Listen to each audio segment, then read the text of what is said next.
Hello friends, कैसे आप सब। तो डियर, आज की क्लास में हम लोग क्लास 6 का जो है एक चैप्टर डिस्कस करेंगे। और ये जो चैप्टर है आपका क्लास 6 का चैप्टर 3 आरंभिक नगर। लेकिन ये चैप्टर बहुत ही इंपॉर्टेंट है। इस चैप्टर से जो है हमें हमेशा सीटेट में क्वेश्चन देखने को मिलते हैं।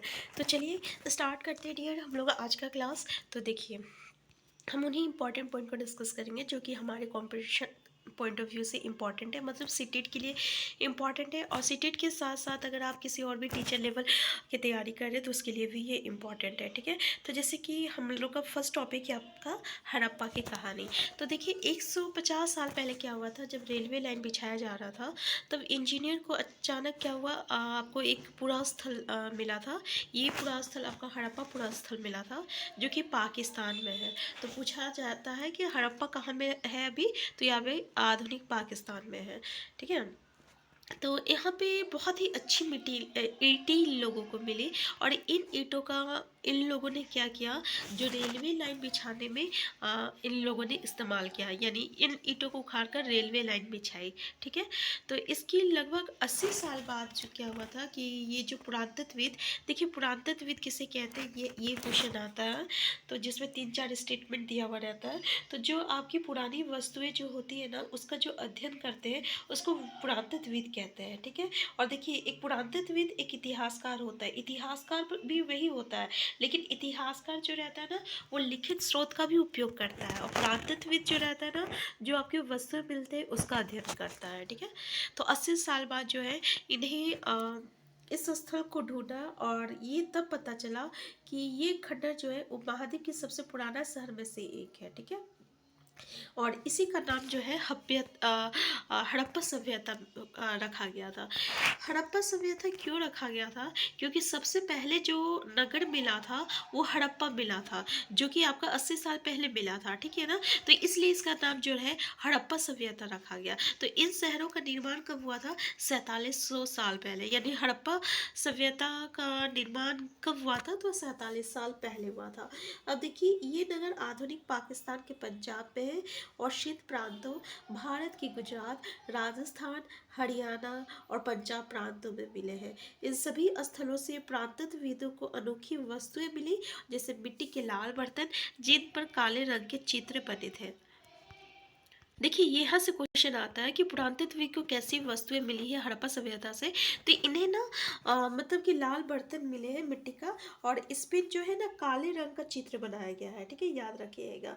और पत्थर के बाट मिले हैं, फिर महरे मिले हैं, फिर आपका मनके मिले हैं, तांबे के उपकरण मिले हैं, और पत्थर के लंबे ब्लेड मिले हैं, ठीक है। तो ये आप याद रखिएगा क्या क्या चीज़ मिला है। अब देखिए, ये जो हड़प्पा सभ्यता था ना, इसकी विशेषता क्या थी, यहाँ से क्वेश्चन आता है। तो इन नगर को ना 2 या उससे अधिक हिस्सा में विभाजित किया जाता था, जिसमें जो पश्चिमी भाग होता था ना वो छोटा था, लेकिन ये ऊंचाई पे था। और जो पूर्वी भाग था ना वो आपका नीचा पे था, ठीक है, निचले इलाके पर था, लेकिन ये बहुत ही बड़ा था। जैसे मान लेते हैं ये जो है ये आपका छोटा हिस्सा था, लेकिन ये ऊंचाई जगह पे था। ये बहुत ही बड़ा जगह था, लेकिन ये निचले निचले भाग पे था।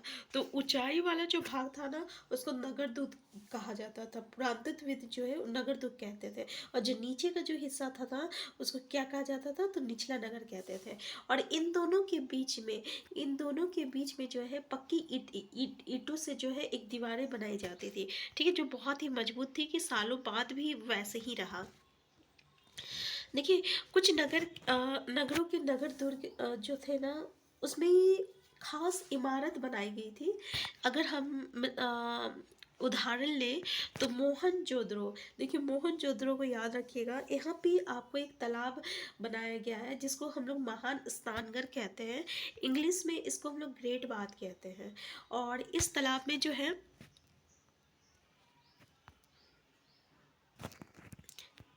और इस तालाब में देखिए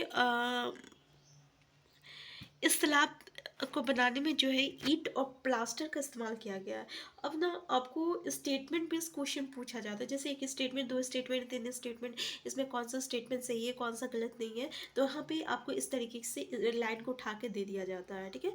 तो याद रखिएगा, तालाब को बनाने में ईंट और प्लास्टर का इस्तेमाल हुआ है। और इसमें पानी का रिसाव को रोकने के लिए प्लास्टिक के ऊपर चारकोल का परत चढ़ाया गया है, ठीक है, याद रखिएगा। और और दोनों तरफ से उतरने की सीढ़ियाँ हैं। क्वेश्चन में आता है कि क्या दोनों तरफ से उतरने की सीढ़ियाँ थी कि आपको चारों तरफ से, तो याद रखिएगा दोनों तरफ से, लेकिन चारों ओर कमरे बनाए गए थे, ठीक है, याद रखिएगा। और इसमें जो है पानी कहाँ से भरा जाता था पता है? कुएं से भरा जाता था, निकाला जाता था कुएं से, फिर पानी भरा जाता था। और ये किसी खास अवसर पर जो है किसी विशिष्ट व्यक्ति के लिए होता था, याद रखिएगा। इसी तरह कालीबंगा और लोथल की बात करें तो यहाँ पे हम लोगों को अग्निकुंड मिला है। अब अग्निकुंड कहाँ मिला है? तो कालीबंगा और लोथल में मिला है, याद रखिएगा। अगर हम लोग को यज्ञ कुंड मिला है, इसका मतलब क्या हुआ कि यहाँ पे क्या होता था? यज्ञ होता था। मोहनजोदड़ो और लोथल क्या है? तो ये जो नगर थे ना, इसमें भंडारगृह मिला है। अब क्वेश्चन पूछा जा सकता है कि भंडारगृह आपको कहाँ देखने को मिला है? तो मोहनजोदड़ो और लोथल में और हड़प्पा में मिला है, ठीक है, याद रखिएगा। अब देखिए भवने, नाले और सड़कें, उस समय का भवन कैसा था, नाला कैसा था, सड़क कैसा था? तो देखिए घर के आंगन के चारों ओर कमरा था, ठीक है, और अधिकतर घर में स्नान घर में था, और कुछ घर में जैसे कुएं भी था। जैसे अभी भी होता है ना कि आपका नहाने का घर तो स्नान घर हर एक घर में होते हैं, लेकिन कुएं हर किसी के घर पे नहीं होते हैं। और देखिए इसमें क्या था, बहुत ही इनके जो नगर जो थे उसमें ढका हुआ नाला था। देखिए नाले जो था ढका हुआ था, और इन्हें बहुत ही सावधानी से सीधी लाइन में बनाया गया था।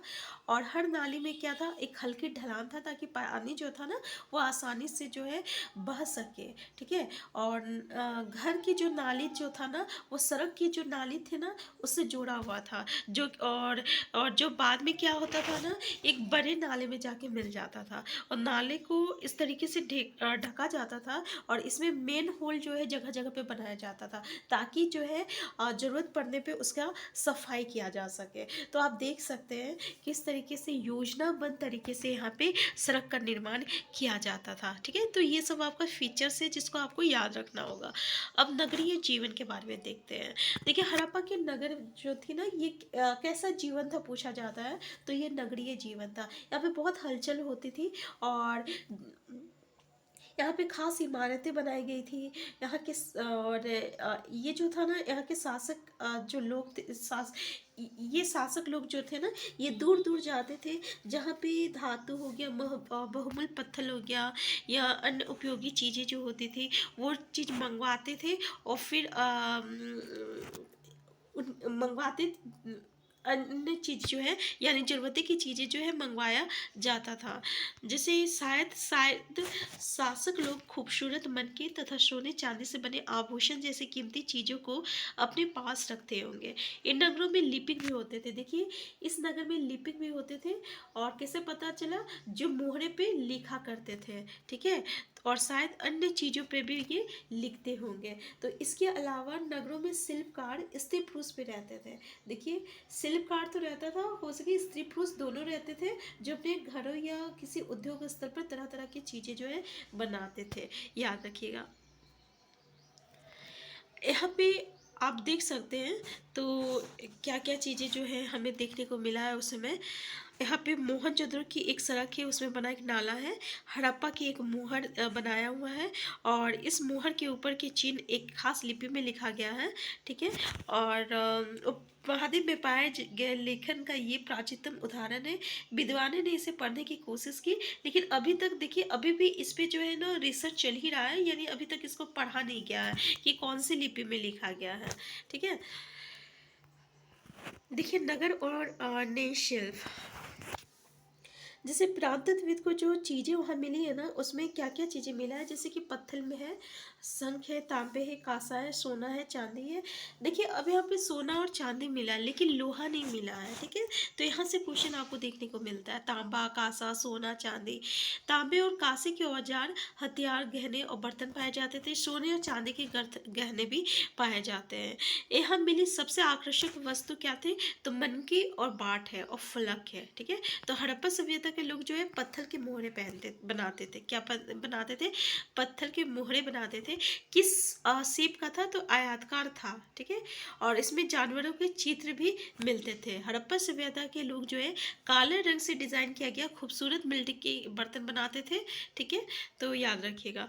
नेक्स्ट इंपॉर्टेंट पॉइंट है, देखिए कि 7,000 साल पहले मेहरगढ़ में कपास की खेती होती थी। अब पूछ लिया जाता है कि सबसे पहले कपास की खेती कहाँ की गई थी? तो मेहरगढ़ में की गई थी। और कितने साल पहले? 7,000 साल पहले। तो मोहनजोदड़ो से कपड़े के टुकड़े के अवशेष, अब मोहनजोदड़ो से क्या मिला है? तो कपड़े का टुकड़े का अवशेष मिला है, जिसमें चांदी के एक फूलदान के ढक्कन तथा कुछ अन्य तांबे की वस्तु से चिपके हुए मिले हैं। पक्की मिट्टी तथा फेरने से बनी तकलिया शुद्ध कताई का संकेत देती है, ठीक है। तो याद रखिएगा, फेयरनेस में मिला है पक्की मिट्टी, ठीक है। तो याद रखिएगा। देखिए अधिकांश वस्तुओं का निर्माण जो है ना विशेषज्ञों ने किया है। अब विशेषज्ञ क्या होता है? देखो विशेषज्ञ वो होता है ना जिसको किसी चीज को बनाने के लिए खास प्रशिक्षण जो लेता है, ठीक है। जैसे पत्थर तराशना, मन के चमकाना, ये सब काम हर किसी का नहीं होता है। या मोहरे पे पच्ची कारी करना, ये विशेषज्ञों का होता है, ठीक है। तो हर व्यक्ति विशेषज्ञ नहीं होता, ये आपको भी पता है। और यहाँ पे देखिए फेनस क्या होता है? तो पत्थर और शंख जो है ये प्राकृतिक तौर पर पाया जाता है, लेकिन फेनस जो होता है ना कृत्रिम रूप में बनाया जाता है। इसको जो है बालू या जो सफ्टिक पत्थर के चून को गोंद में मिलाकर जो है वस्तुएं बनाई जाती है, ठीक है। याद रखिएगा। तो इसमें कि उसके बाद जो है उन वस्तु पर चिकनी परत चढ़ाई जाती थी, और इस चिकनी परत के रंग प्राय नीले या हल्के समुद्र हरे होते होंगे। और इससे क्या बनाया जाता था? तो चूड़ियाँ हो गया, बाले हो गया, ये छोटे बर्तन जो है बनाया जाता था। अब कच्चे माल की खोज में, जैसे कि कच्चा माल उन पदार्थों को कहते हैं जो प्राकृतिक रूप में मिलता है, जैसे कि पशुपालक हो गया, लकड़ी हो गया, धातु हो गया, इसको हम लोग कह सकते हैं, ठीक है। तो हड़प्पा के लोग जो है तांबे का आयात जो है करते थे। वो अब यहाँ से क्वेश्चन आता है, आज के राजस्थान से करते थे। कहाँ से करते थे? राजस्थान से करते थे तांबा। हड़प्पा के लोग, क्वेश्चन आता है, हड़प्पा का लोग तांबे कहाँ से आयात करते थे? राजस्थान से करते थे। और यहाँ तक कि पश्चिमी एशियाई देश ओमान से भी तांबे का आयात किया जाता। और कहाँ से किया जाता था? तो पश्चिमी एशियाई देश ओमान, याद रखिएगा, ओमान से और राजस्थान से। कांसा बनाने के लिए तांबे के साथ मिलाई जाने वाली धातु टीन का आयात जो है आधुनिक। अब टीन कहाँ से लाया जाता था? तो देखो कांसा बनाने के लिए तांबे का साथ जो है टीन मिलाया जाता था, ठीक है। तो तांबा तो हम लोगों को राजस्थान और ओमान से मिल रहा है। अब कांसा बनाने के लिए हम लोगों को तांबे के साथ टीन मिलाना पड़ता था। और टीन कहाँ से लाता था? तो ईरान और अफगानिस्तान से लाया जाता था। याद रखिएगा, टीन ईरान और अफगानिस्तान से लाया जाता था। सोने कहाँ से मिलता था? तो आधुनिक कर्नाटक और आपका जो बहुमूल्य पत्थर है ना वो गुजरात, ईरान और अफगानिस्तान से किया जाता था। डायरेक्ट यहाँ से क्वेश्चन आता है, तो याद रखिएगा सोना जो है ये कर्नाटक से, और बहुमूल्य पत्थर जो होते हैं ना ये गुजरात, ईरान और अफगानिस्तान से लाया जाता था, ठीक है। नगरों में रहने वालों के लिए भोजन। अब देखिए नगरों में जो रहते थे वो क्या क्या भोजन खाते थे, जैसे कि आप पौधे के अवशेष से क्या पता चला है कि वो हड़प्पा के लोग जो है गेहूँ, जो दाल, मटर, धान, तिल और सरसों जो है उगाते थे, ठीक है। और देखिए यहाँ पे क्या है, पानी का संचय किया जाता होगा और ज़रूरत पड़ने पर उससे फसलों की सिंचाई भी की जाती थी, ठीक है। जैसे यहाँ पे पानी को संजो कर रखा जाता था, और जब पानी नहीं मिलता था तो उससे क्या होता था, फसलों पे सिंचाई की जाती थी। हड़प्पा के लोग क्या क्या पालते थे? तो गाय, भैंस, भेड़, बकरियां पालते थे, ठीक है। बस्तियों के आसपास तालाब और चारागार होता था, लेकिन कुछ महीनों में वो मवेशियों के झुंडों को चारा पानी की तलाश में दूर दूर तक जाना भी पड़ता था। और मछलियां पकड़ते थे और हिरण जैसे जानवरों का भी शिकार करते थे। याद रखिएगा, फलों को इकट्ठा करते थे, मछलियां पकड़ते थे और हिरण का शिकार भी करते थे। अब देखिए गुजरात में हड़प्पा कालीन नगर का सूक्ष्म निरीक्षण, जैसे कि यहाँ से आता है कच्छ के इलाके में खदीर बेत के किनारे धोलावीरा बसा है। धोलावीरा कहाँ बसा है? तो कच्छ के इलाके में खदीर बेत के किनारे आपका धोलावीरा है। वहाँ साफ पानी मिलता था और जमीन कैसा था? जमीन उपजाऊ था। जहाँ हड़प्पा सभ्यता के कई नगर जो है दो भाग में विभक्त हुआ था।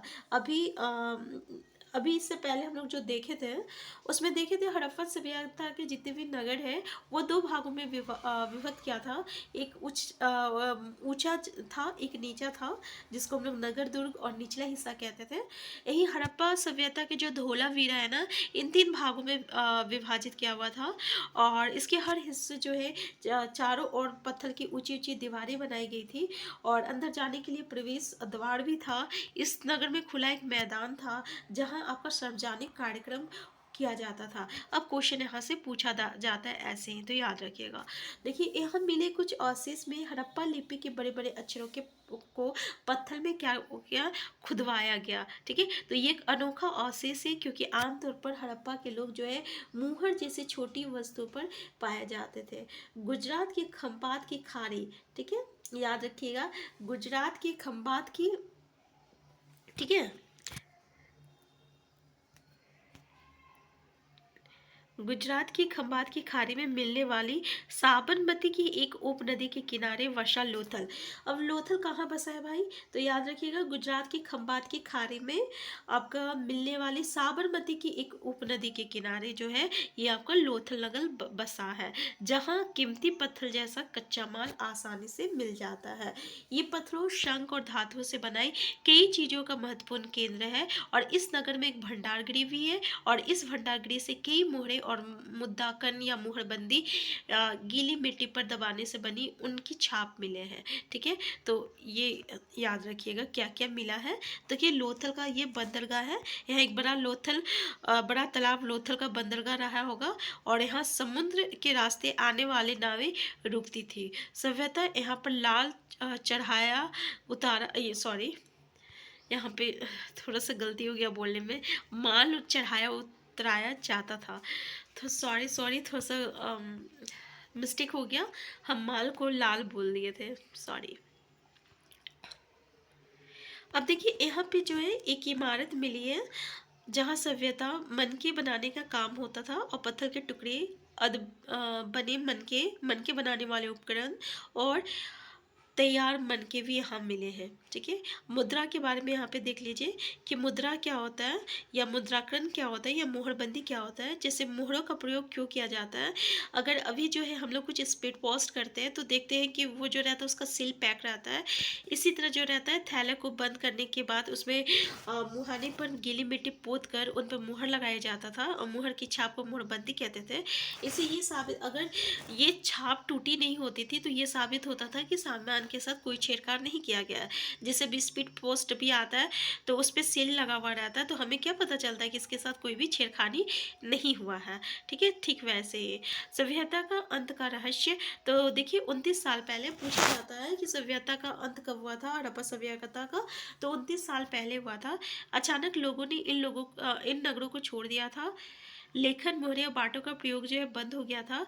दूर दूर से कच्चे का आयात भी कम हो गया था। मोहनजोदड़ो की सड़कें में कचरे के ढेर बनने लगे। जल निकास प्रणाली नष्ट हो गया था। सड़कों पर ही झुग्गीनुमा घर बनाए जाने लगे। ऐसा क्यों हुआ? कुछ विद्वानों का कहना है कि नदियाँ सूख गई थी, अन्य का कहना है कि जंगलों का विनाश हो गया था। इसका कारण तो अभी तक पता नहीं चला है कि ईंटें पकाने के लिए ईंधन की जरूरत पड़ती थी और इसके अलावा मवेशियों के बड़े बड़े झुंडों से चारागाह और घास वाले मैदान समाप्त हो गए थे। कुछ इलाकों में बाढ़ आ गई, लेकिन इन कारणों से ये भी स्पष्ट नहीं हुआ कि सभी नगरों का अंत कैसे हुआ, क्योंकि बाढ़ और नदियों को सूखने का असर कुछ ही इलाके में होगा। ठीक है, तो ऐसा लगता है कि शासकों का नियंत्रण समाप्त हो गया होगा। जो भी हुआ होगा परिवर्तन का असर बिल्कुल साफ दिखाई देता था। आधुनिक पाकिस्तान के सिंध और पंजाब की बस्तियां उजड़ गई थी। कई लोग पूर्व और दक्षिण के इलाकों में नई और छोटी बस्तियों में जाकर बस गए थे। लगभग 14 साल पहले नए नगर का विकास हुआ और इनके बारे में जो है हम लोग अध्याय मतलब कि 5 और 8 में पढ़ेंगे। तो जैसे कि आप देख सकते हैं कि कारण तो कुछ भी बताया गया है लेकिन ये इसका कोई एग्जैक्ट कारण नहीं है कि क्यों विनाश हुआ, लेकिन जो भी है विनाश तो ज़रूर हुआ होगा और वो जो है साफ दिखाई देखने को मिला। ठीक है, तो ये जो चैप्टर था बहुत ही इंपॉर्टेंट था, आप देख सकते हैं बहुत सारे क्वेश्चन इसमें से आपका सिटेट के साथ साथ अन्य कंपटीशन में भी देखने को मिलता है।